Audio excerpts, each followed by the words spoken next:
Recipe for a poem. Just one of the many that I taught my students. Take a photo from long ago and a photo from not so long ago and tell the story of what happened between the two. And here's the trick. And every poem involves a beautiful trick of some kind.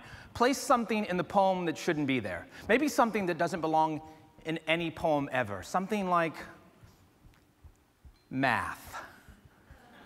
This poem is called Some Sacred Kind of Math. What's in the first photo is a beautiful brown woman. She holds in her arms a boy who is less beautiful, less brown than she. The woman wears her smile like a crown, all the while the small boy frowns. What's not in the photo is the boy's father. All he knows of his father is that his eyes are the color of sky. The woman can be no more than 21. The boy is no more than 4. There is some kind of sacred math here. 21 minus 4 equals 17. One family minus one father equals Loretta Lynn playing on the jukebox. One family minus one father equals Act 1 of Hamlet. One family minus one father equals poetry, equals poverty, equals welfare check, equals are we there yet, equals want a whole lot of love, equals this is what happens when push comes to shove, equals 1/2 cowboy, 1/2 Indian, equals here I go again on my own, equals broken treaty, equals broken home. We interrupt this equation to bring you the following word problem. If a man with eyes the color of sky leaves a woman with hair the hue of night right after she has given birth to his first daughter, how many years will it take before she is more old than young? How many years will it take before she is more beautiful than bitter? Not so much math later, and so many years later, a second photo was taken. What's in the photo is a not-so-brown man who holds a woman in his arms.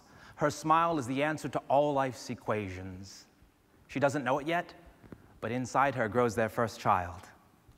If the frowning boy in the first photo could ask the smiling man in the second photo, what is all this addition and subtraction taught you? The man would hold the boy in his arms and tell him, the sun is greater than the whole of his parts. Thank you.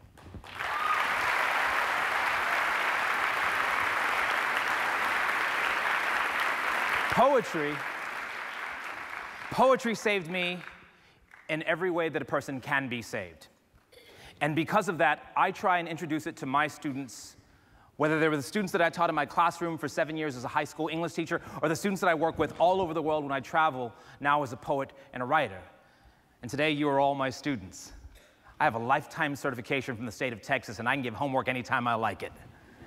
So I've got some homework for you all today.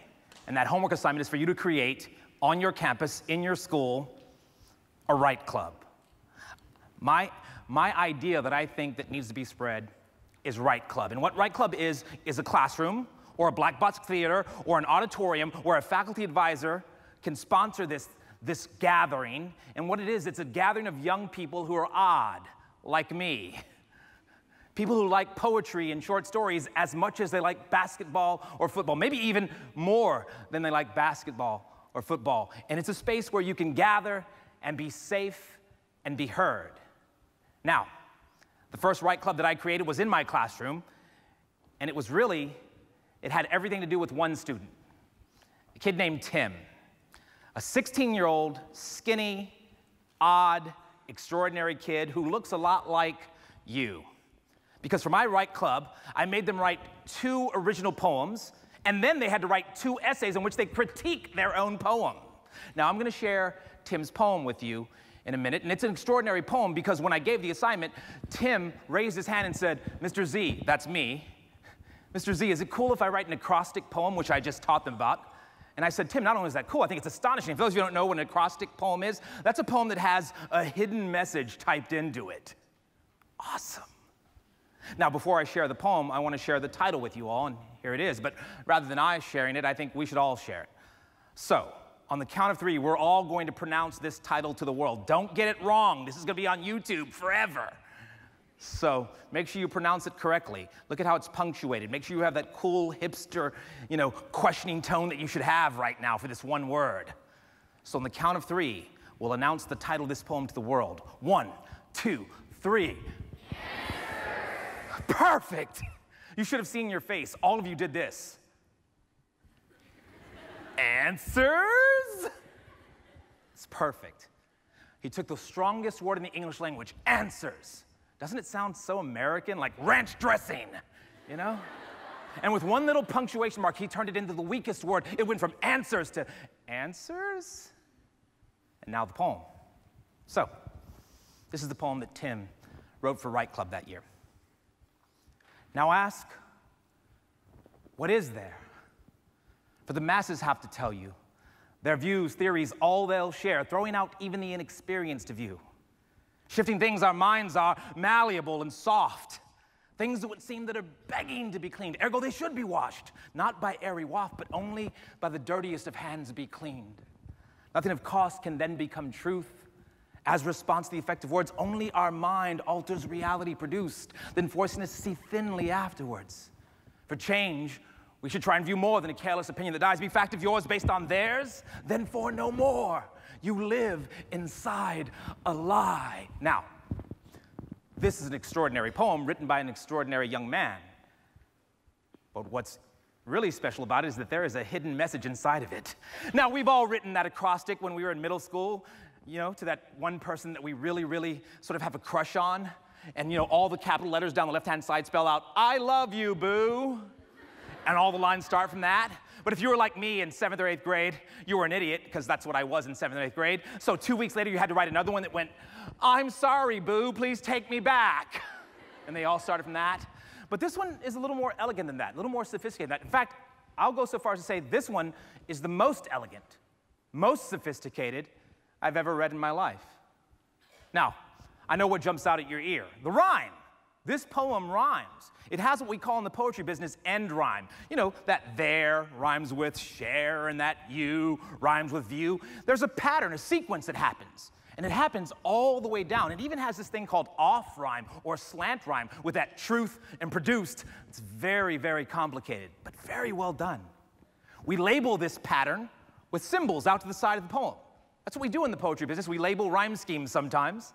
And this one has a pattern that you can hear with your ear. It happens like this.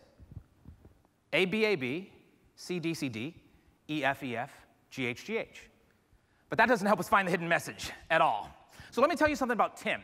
Tim was in my class, which was called Regular English 3. Future superintendents and principals in the room, find something better to call my class. There was nothing regular about my English class. But Tim was in what's called Advanced Placement Honors Math and Science, because you see, Tim loved numbers more than he loved letters. So to honor Tim right now, we're going to strike through every one of those letters we just wrote down, and we're going to transpose them with their numerical equivalent. So be gone, A, B, C, D, C, D, and we will replace you with numbers. Now we have a code that reads 1212, 3434, 5656, 7878. Now you have it. You have a map that Tim has carved out for you. Start at the beginning of each line and move over that many singular typed images, possible typed images. And of course, if you do that on line 1 and you move over 1, you land on that N, the first letter of that line. All right, let's take that over to our notebook paper and let's write that down, because that's the first letter in our hidden message. And if you follow that pattern, moving over 1, 2, 1, 2, 3, 4, 3, the first 7 lines of the poem, well, there's a word hidden in there, and it spells out nothing. But look what Tim does on line 8.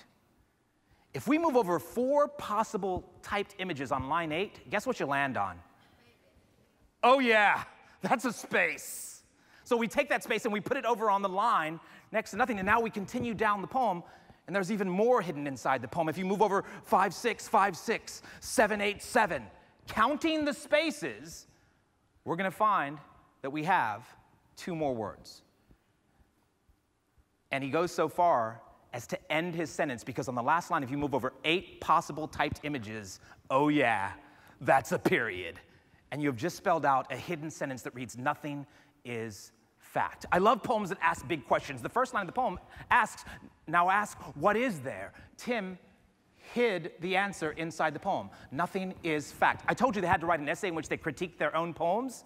I want to tell you about one of the paragraphs that Tim wrote. This is what he wrote in one of the paragraphs of his essay. At age 16, I find myself surrounded by creatures. They call themselves adults. You know, parents and teachers and counselors and principals, people who take it upon themselves to tell me what is truth, to tell me what is fact, when at some point in my life, I'm gonna have to come to terms with the fact that the only person who can decide for me what is fact is, in fact, me. That's what he wrote. 16 years old. I tell you this because I tell it to all of my students, young people, someone has got to be extraordinary. It might as well be you. So do something extraordinary. Create a write club on your campus for the young writers in your building to feel safe and to be heard. I'm going to be here all day. And if you see me out in the hallways and want to accost me and grab me by the shoulders and say, Joaquin, Mr. Z, tell me about Write Club more, I'll gladly tell you about the one that I run in Dallas, because I run a Write Club that's open to every middle school and high school student in the city. And I'll tell you how you can be a part of it, but even more, I'll tell you how you can create one on your own campus. I'll gladly do it, because what that does is it creates a dialogue. It creates a conversation. It creates a talk. And that's important. It's so important that it's the most important rule of Write Club. The first one. The first rule of Write Club is everyone talks about Write Club. Thank you.